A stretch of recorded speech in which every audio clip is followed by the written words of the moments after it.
Halo akang-akang dan teteh-teteh, kumaha damang sadayana.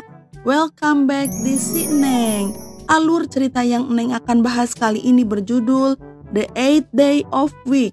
Sebelum lanjut ke ceritanya, jangan lupa ya dukung channel Neng dengan cara di subrek, like, komen, dan share. Yuk Jiang adalah cewek gemuk yang memiliki keahlian dalam melukis. Di kamarnya ia menyimpan banyak makanan ringan yang tidak sehat sehingga membuat tubuhnya tambun. Di kelas Jiang selalu mengantuk dan menjadi sasaran gurunya. Ia berpikir mereka membuli dirinya karena ia adalah siswi yang bodoh dan gemuk. Sementara ibu Jiang tidak puas dengan peringkat Jiang di kelas, ia mendorong Jiang agar lebih kerja keras. Jiang sering dibuli oleh teman-temannya. Jiang selalu berharap agar ia mendapat keajaiban. Di perjalanan sekolah, Jiang selalu membeli sandwich favoritnya. Jiang juga naksir berat kepada seorang siswa ganteng, pintar, serta sangat baik hati. Jiang selalu bermimpi untuk menjadi populer sehingga ia mengikuti pemilihan di sekolahnya. Namun kesempatan Jiang untuk menang sangat tipis karena lawannya bernama Yiyi sangat percaya diri. Ia bahkan yakin akan memenangkan kompetisi seperti tahun lalu. Di kafetaria sekolah, Jiang memohon kepada teman-temannya agar mau memilih dirinya sebagai union presiden. Tiba-tiba seorang siswa mengambil paksa tasnya. Siswa itu berkata Jiang harus dihukum karena sudah mengganggu teman yang lain.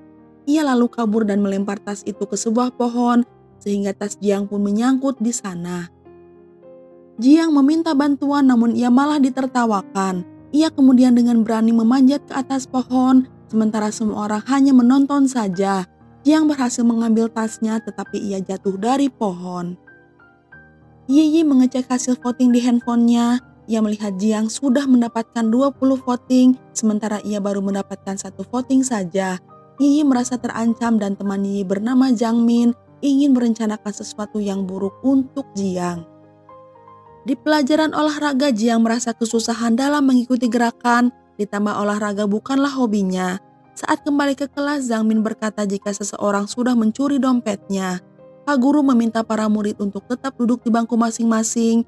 Ia memberi izin Zhang Min agar mengecek semua tas teman-temannya hingga ia mendapatkan dompetnya kembali. Jiang begitu terkejut saat melihat dompet berwarna pink berada di dalam tasnya. Zhang Min mengumumkan bahwa ia menemukan dompetnya di dalam tas Jiang. Pak guru kemudian membawa Jiang ke kantornya. Jiang pun didiskualifikasi dalam pemilihan union presiden. Hari pun mulai gelap, ia pulang ke rumah dengan rasa kecewa.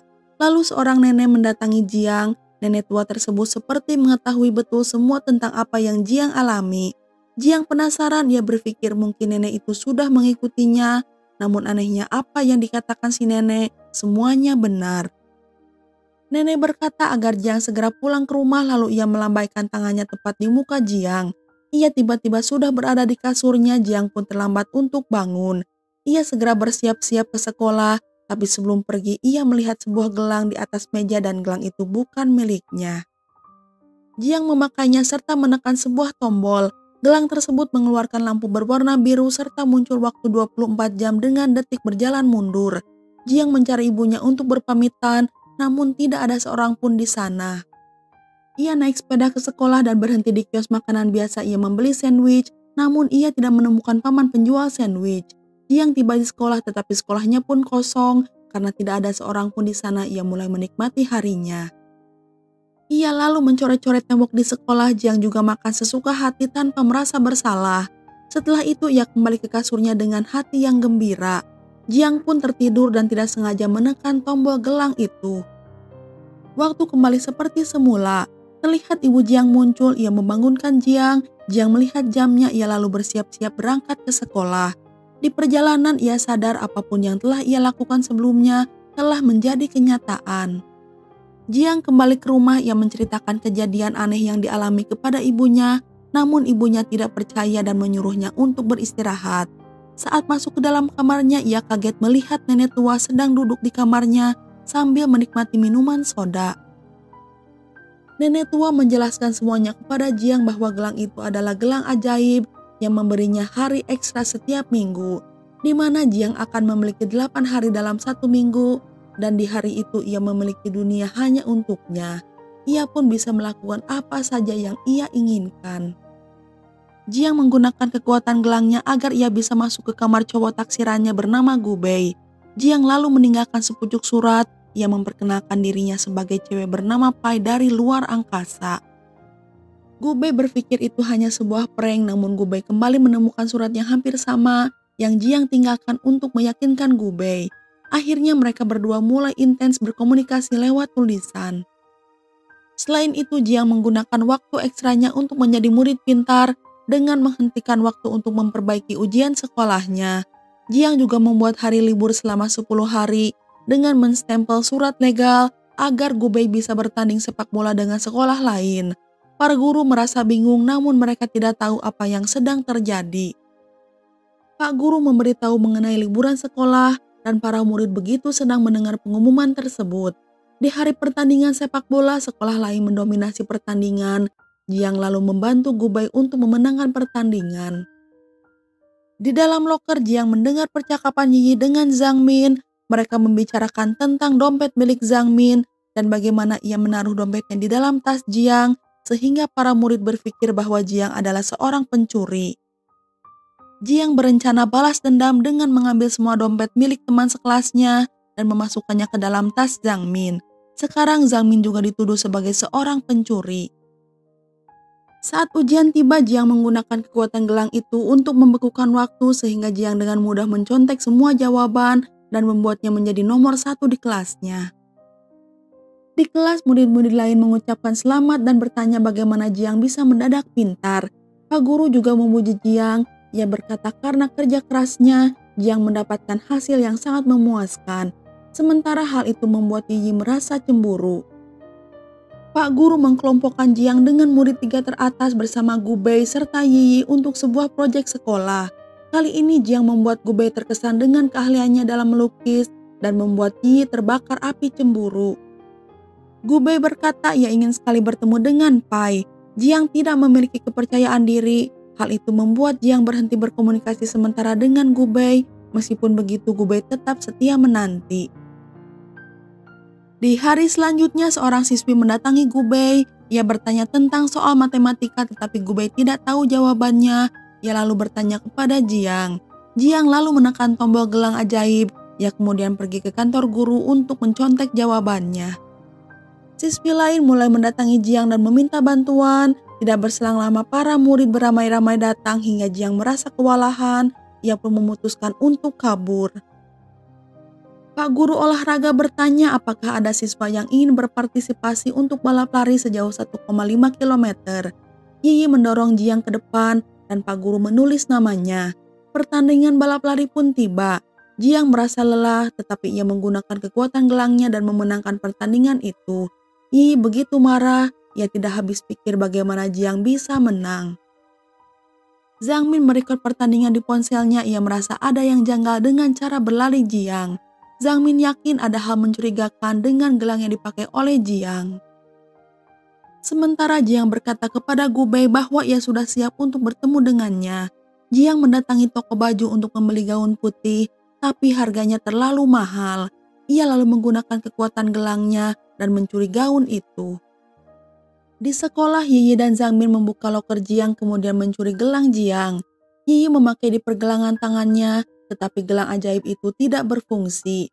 Yi masuk ke dalam kelas, ia menggeledah tas Jiang dan menemukan sebuah catatan bertuliskan jika gelang itu hanya akan berfungsi untuk Jiang saja. Di dalam catatan juga tertulis chattingan-chattingan Jiang bersama Gubei. Karena mereka tidak bisa melakukan apa-apa dengan gelang tersebut, Yi dan Zhang Min membuang gelang itu ke dalam tong sampah. Pak guru kembali mengadakan ujian kelas, tapi kali ini Jiang tidak memiliki gelang ajaib lagi untuk membantunya. Ia mencoba mencontek namun ia ketahuan, lalu Jiang dikirim ke kantor guru dan Pak guru memanggil ibu Jiang. Jiang juga ketahuan jika mencuri gaun putih di sebuah toko pakaian karena ia tidak sadar telah meninggalkan bukunya di toko tersebut. Ibunya begitu marah dan menampar Jiang. Jiang pun menangis, ia segera pergi dari sana. Gosip tentang Jiang dengan cepat menyebar, sementara Jiang tiba di sebuah tempat pembuangan sampah dan tanpa diduga Jiang menemukan gelang ajaibnya kembali. Jiang melihat sebuah warehouse kosong yang memutuskan untuk bermalam di sana.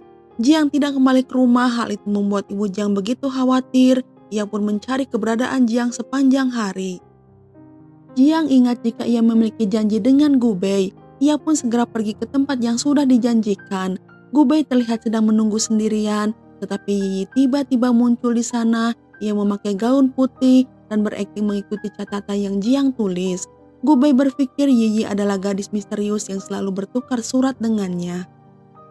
Hal itu membuat Jiang bertambah frustasi dan tidak mau kembali ke rumah. Jiang mencuri makanan dari toko menggunakan kekuatan dari gelang ajaibnya. 1 tahun sudah berlalu, Jiang mulai mengumpulkan sampah plastik untuk membeli makanan. Lalu Jiang bertemu kembali dengan nenek tua.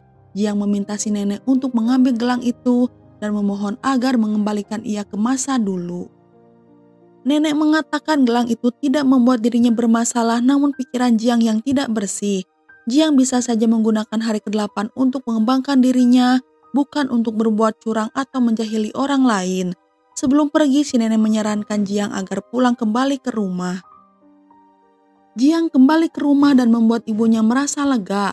Mereka pun berpelukan. Ibu Jiang meminta maaf karena selama ini ia memperlakukan Jiang terlalu keras dan ia tidak akan bersikap seperti itu lagi. Keesokan harinya Jiang kembali ke sekolah setelah 1 tahun tertinggal, sehingga Jiang harus belajar dengan juniornya. Teman-teman baru Jiang membuli Jiang karena ia lebih tua, namun kali ini Jiang tidak menggunakan kekuatan gelang ajaibnya untuk membalas dendam. Jiang bertekad kuat menggunakan hari ke-8 tersebut untuk belajar dan berolahraga. Saat ia belajar, ia melihat tulisan yang dulu ia tulis untuk Gu Bei. Jiang berencana mendatangi kamar Gu Bei. Di sana Jiang menemukan dinding dipenuhi dengan tulisan Gu Bei yang Gu Bei tulis untuk Pai. Gu Bei berharap Pai akan membalasnya suatu hari nanti. Hal itu membuktikan jika Yi tidak bisa bertahan dengan kebohongannya menjadi sosok Pai dan Gu Bei sudah mengetahuinya. Jiang menaruh boneka hewan kecil di meja Gu Bei. Jiang menulis permintaan maaf karena telah menghilang. Ia berjanji akan menemui Gu Bei suatu saat nanti. Bertekad untuk berubah, Jiang membuang semua makanan ringannya ke tong sampah. Tahun pun berlalu, berat badan Jiang turun drastis, ia menjadi gadis cantik. Peringkat di kelasnya juga meningkat, teman-teman sekelas Jiang sekarang mulai bersikap baik kepada Jiang. Suatu hari Gu Bei mendatangi Jiang. Gu Bei bertanya apakah ia adalah sosok Pai, namun Jiang tidak mengaku. Merasa menyesal, Jiang akhirnya memberanikan diri akan mengungkapkan yang sebenarnya kepada Gu Bei. Namun ternyata Gu Bei sudah pergi dari sana. Di dalam surat tertulis bahwa Gu Bei pergi karena harus kembali ke daerah asalnya. Jiang memacu sepedanya dengan kencang. Ia menggunakan sisa waktu dari gelang ajaibnya untuk menghentikan waktu dan Jiang pun tiba di stasiun kereta. Kereta tersebut akan mulai berangkat.